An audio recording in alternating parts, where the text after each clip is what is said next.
સજાન સ્વામી મહારાજની જય, અક્ષર પુરુષોત્તમ મહારાજની જય, ભગતજી મહારાજની જય, શાસ્ત્રીજી મહારાજની જય, યોગીજી મહારાજની જય.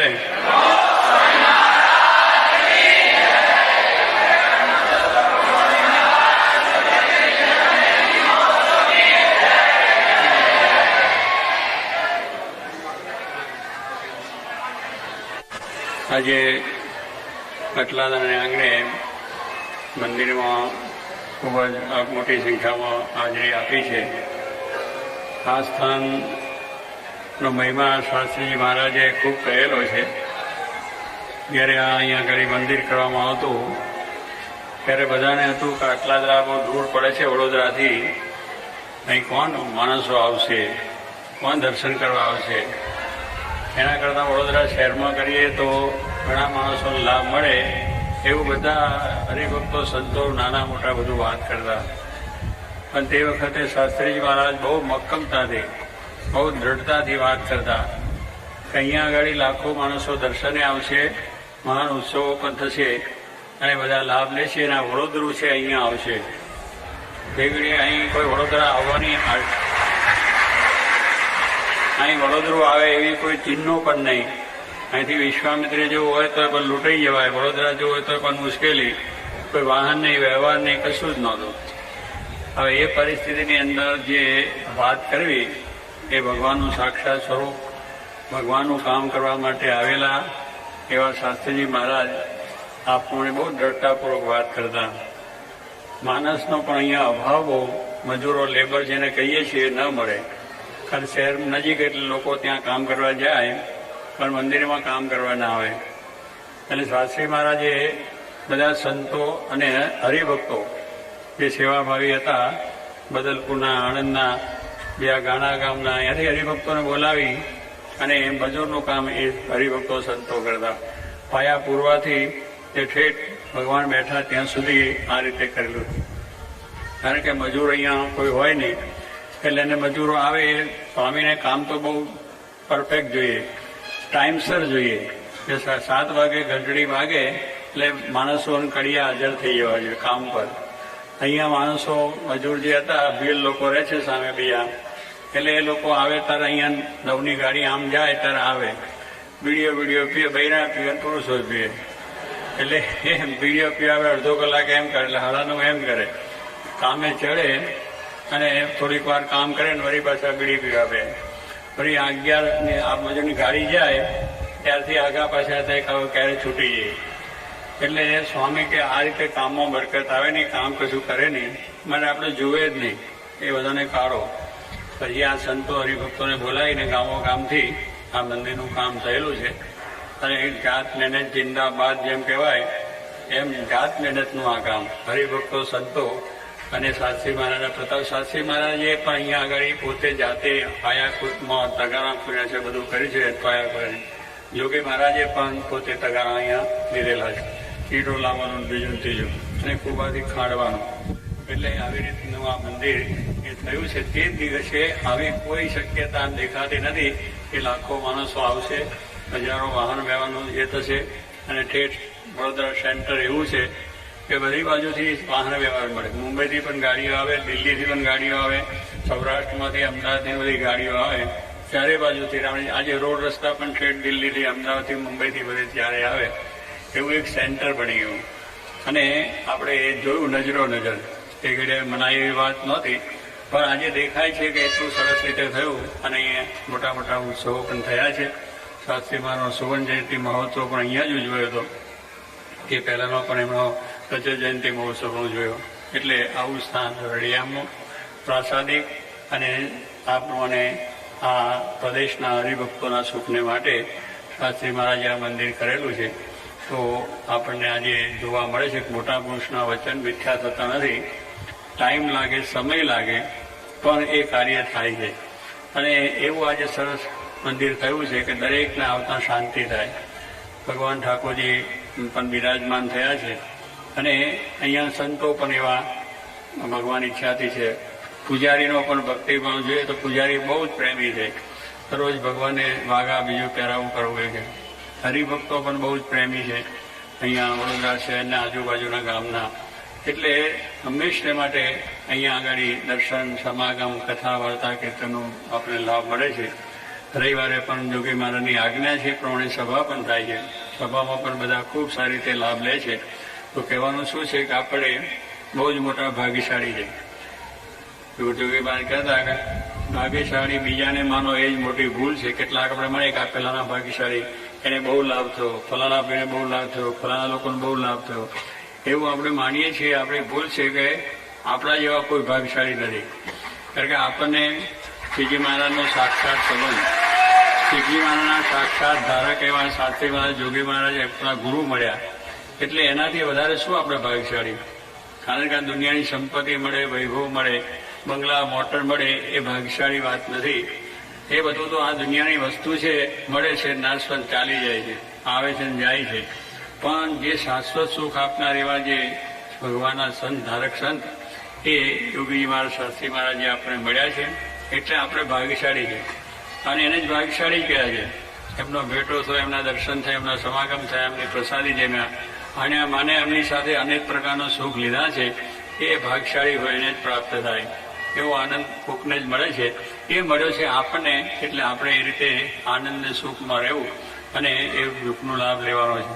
કારણ કે આ પ્રમાણે એમનો જે સમાગમ ને દર્શન એ સુખ ને શાંતિ આપનાર છે.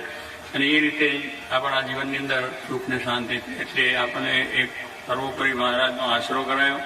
અક્ષર ને પુરુષોત્તમનું જે સર્વોપરી જ્ઞાન છે, કે જે જ્ઞાન પચ્યા પછી બીજા જ્ઞાનની પણ જરૂર નથી. કે અક્ષર ને પુરુષોત્તમ, બ્રહ્મ ને પરબ્રહ્મ, આત્મા પરમાત્માનું જે આ જ્ઞાન છે, એ જ્ઞાન જો આપણે બરોબર પચી ગયું એટલે આપણે જે ખોરાક લઈએ છીએ અને શરીરમાં જો પચે નહીં તો પછી બધી રીતે મુશ્કેલી શરીરને થાય છે અને આપણે દવા દારૂ બધું કરવું પડે. એટલે પચી જાય, ખોરાક પચી જાય તો શરીરની સુખાકારી આપણને વર્તે છે. એમ આ જ્ઞાન છે એ પણ કારણ કે માયા પરનું છે એટલે પચે નહીં. એ અક્ષર અને પુરુષોત્તમ સુખ ઘણા માણસો ન પચ્યું અને એ માટે શાસ્ત્રી મહારાજને આ સંપ્રદાય આપવો પડે છે, કામ કરવું પડે. અને એને ત્યાર પછી આ જ્ઞાનની પ્રશંસા બધું થયું છે. એટલે એને કહ્યું છે કે જ્ઞાન ગુણાતીત પચ્યા પછી બીજા જ્ઞાન, એટલે બીજું જ્ઞાન પછી ભલે આપણે છે, ડિગ્રીઓ પ્રાપ્ત કરીએ છીએ, એન્જિનિયર છે, બીજી ઘણી ડોક્ટરી, બધી આપણી લાઈનો છે કે આપણે લૌકિક રીતે શરીરના સુખાકારી માટે આપણને ઉપયોગી થશે. પણ જે આત્માને શાંતિ, આત્માનો જે મોક્ષ, એ તો આ જ્ઞાનથી થાય છે. અને એવું માયાપરનું જ્ઞાન એ આપણને પ્રાપ્ત થયું છે. એ જ્ઞાનની વિશેષ દ્રઢતા થાય એને માટે કથા, વાર્તા, કીર્તન, ભજન, ભક્તિ, ઉત્સવો એ આપણે કરીએ છીએ. અને એ ભગવાનને સંતને ગુણાત્યાન સ્વામી, ભગતજી મહારાજ, શાસ્ત્રી મહારાજ, યોગીજી મહારાજ, ગોપાલ સ્વામી, નંદ મુક્તો, કાકા સ્વામી, બધા ઘણા આપણા મુક્તો ભક્તો થયા છે ગુણાતીત જ્ઞાનના. એમના પ્રતાપે આજે દેશ પરદેશ સુધી આ જ્ઞાન પ્રસ્તુત સાચું છે તો બધે વાત આપણે મનાય છે. સાચે દેવળે ઘંટ વાગે એમ કહેતા કે આ દેવળમાં જો ભગવાન ના બેઠા હોય તો આ દેવળમાં ઘંટ ક્યાંથી વાગે? જો ભગવાન બેઠા હોય, જાગતા દેવ હોય તો આપણે આજથી ઘંટોને નગારા બધા વાગે. પણ હાવ ખોખું પડી રહ્યું તેમાં કંઈ નગારો અને ઘંટને આપણે ઝાલરો વાગે નહીં. એવી રીતે આ સાચી વાત છે. એટલે સાચી વાત છે તો દરેકને સમજાઈ છે. એટલે ઘંટ વાગે એટલે શું? દરેકના દહીંમાં પ્રતિનિધિ થાય તેના વાત સાચી છે, આ જ્ઞાન સાચું છે. તો એ રીતે સૌને પ્રતિનિધિ થઈ અને એ બહુ ભજન કરવા લાગ્યા છે. અને ગામો ગામ ને દેશની અંદર, પ્રદેશની અંદર પણ મહારાજને સ્વામી બેસી ગયા છે, એનું ભજન પણ થાય છે અને શાંતિ થાય. એટલે કહેવાનું શું, આ જે વાત સ્વામી જોગી બાપાએ કહ્યું કે દેશ પ્રદેશ સત્સંગ કરાવવો છે, દેશ પ્રદેશ આ સત્સંગ વધવાનો છે, આખા બ્રહ્માંડમાં વધવાનો છે. અને સંતો એવા કરવા છે કે દેશ પ્રદેશજીને સત્સંગ કરાવે. એવી વાત સ્વામી કરતા એના તો દેશ પ્રદેશને જવાની વાતે ના હોય અને એવું બધું ઠેકાણું નહીં. પણ સ્વામી કહેતા કે આ સંતોને મોકલવા છે અને ડંકો વગાડવો છે. એ પણ આપણે વાત એમની વચન આજે સાથે જોઈએ છીએ કે આજે પ્રદેશમાં મંદિરો થયા અને સંતોજીને દેશ પ્રદેશ ડંકો વગાડે. મહંત સ્વામી હમણાં જ આવ્યા છે બધા દેશોમાં ફરીને. લંડન છે, અમેરિકા છે, પછી ઓસ્ટ્રેલિયા, ન્યુઝીલેન્ડ, ત્યાર પછી આ પૂર્વના દેશો, આ સિંગાપુર છે, હોંગકોંગ, બેંગકોંગ, એ બધા જઈને પાછા આવ્યા છે. એટલે કહેવાનું શું છે, ડૉક્ટર સ્વામી પણ જે આવ્યા, ડૉક્ટર સ્વામી પણ બધા અમેરિકા, લંડન ને બધા ફરીને પાછા આવ્યા છે. ત્યાગ વલ્લભ સ્વામી તો હજુ ફરે છે આફ્રિકાના દેશોની અંદર. આફ્રિકાના દેશોમાં ત્યાગ વલ્લભ સ્વામી પણ ગયા છે. એ પણ હજુ 1 મહિનો લાગશે આવતો. એટલે કહેવાનું છે કે દર વર્ષે આ પ્રમાણે સંતોને ત્યાં આગળ જઈ અને સત્સંગ, એટલે એક જેભુભા પણ હોય છે કે દેશ પરદેશમાં સત્સંગ કરો. એટલે અહીંયા પણ આ જે થયું છે એમના પ્રતાપે યુવક મંડળ, બાળ મંડળ, મહિલા મંડળ, સત્સંગ મંડળ એ પણ ખૂબ વધ્યા છે.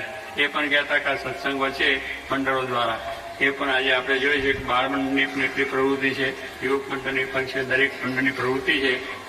એવા એ મોટા પુરુષના સંકલ્પો છે, એ સંકલ્પોથી આ કામ થાય. આ બધા જે એમના સંકલ્પો કરી ગયા છે એ સંકલ્પો મંદિરો થાય છે, સત્સંગ વધે છે, મંડળો પણ વધે છે, કાર્ય પણ થાય છે, પ્રભાવ પણ જે બધે પડે છે એ બધો એમનો સંકલ્પ છે. એમના સંકલ્પથી કાર્ય થાય છે. માટે આપણે બહુ ભાગ્યશાળી છે કે આપણે ભાગ્યે સારું લાંબુ આવ્યો. લાંબુ કહો ને, આપણે તમે ગ્રસ્ત લોકો જાણો કે 2 ભાઈની વહેંચણી થાય તો 2 ભાઈને લાંબો નાખવામાં આવે, એટલે ભાગ પાડવામાં આવે. એટલે જમીનનો ભાગ પાડવામાં આવે, પૈસા રોકડો એનો ભાગ પડે. એટલે જે જમીન હોય, મકાન હોય, એટલે કોકને લાંબુ જરા સારું હોય, કોઈ મકાન સારું આવી જાય. જમીન 2-5 વીઘા હોય તો 1-2 વીઘા સારી જમીન આવી જાય તો એને થાય કે મારે ભાગ લાંબુ સારું આવ્યું. અને બીજાને તમે ઓછું હોય કે જમીન તો મળી 5 વીઘા પણ એમાં કંઈ પાક ઓછો થતો હોય, પાણીની સગવડ ના બીજી ના થાય, એટલે લાંબુ એને કહેવાય કે મારે મોરું લાંબુ આવ્યું. મકાન પણ બહુ સારું ન હોય એટલે લાંબા જેમ નાખે છે અને પેલાને જેમ ફળા છેડે કે મારી ભાગ લાંબુ સારું આવ્યું છે, એમ આપણે પણ લાંબુ સારું આવે કે આવું લાંબુ આવ્યું કોઈને મળી નથી. કે આવા ભગવાન જેવા સંત એ આપણને મળ્યા, એમને આપણને વાત સમજાઈ અને આપણા જીવનમાં જ્ઞાન આપ્યું તો એ મહાન લાભ છે. ને આપણો છેલ્લો જન્મ, હવે આપણે એ જન્મ લેવાની છે જ નહીં. કે આ જ્ઞાન દ્રઢ છે અને એવા ગુરુના આશીર્વાદ છે અને એમના વરદાન છે જે સર્વને એકાંતિક બ્રહ્મરૂપ કરવા છે અને અક્ષરોમાં લેવા છે, એમના સંકલ્પ છે. તો આપણે એવા લાંબામાં આવી ગયા છે એટલે આપણે મહાન ભાગ્યશાળી છે. અને એવા ભાગ્યશાળી માનીને હંમેશા આપણે આ સત્સંગ કરવાનો છે.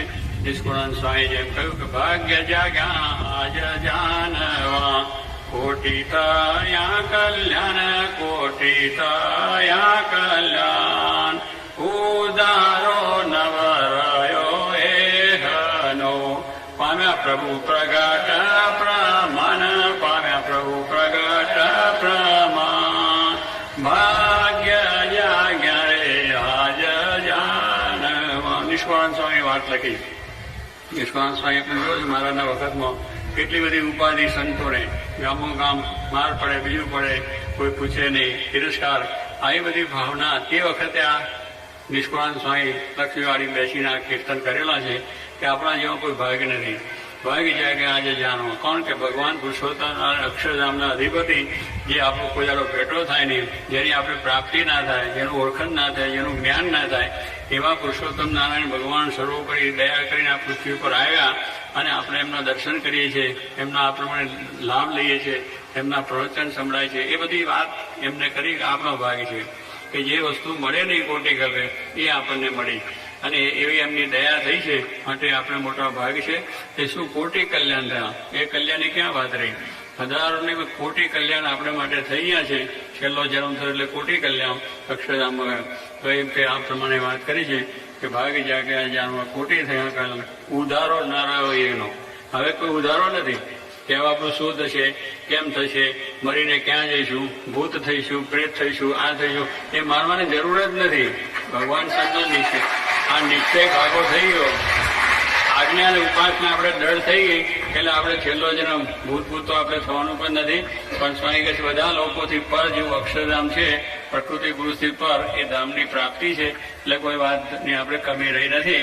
માટે જાણવું ધન જન અવસરે આજનો જય મળિયા મહારાજ, જય મળિયા મહારાજ, નિષ્કુળાનંદ ડંકો જીતનો વાગી ગયો છે, આજ વાગી ગયો છે, આજ ભાગ્ય જાન રે આજ જાનમાં. શું બોલે કહે છે કે ધન્ય ધન્ય અવસર આજનો આપણે માટે અવસર આ ધન્ય થઈ ગયો. આપણો જન્મ ધન્ય થયો, આપણો જન્મ સફળ થઈ ગયો.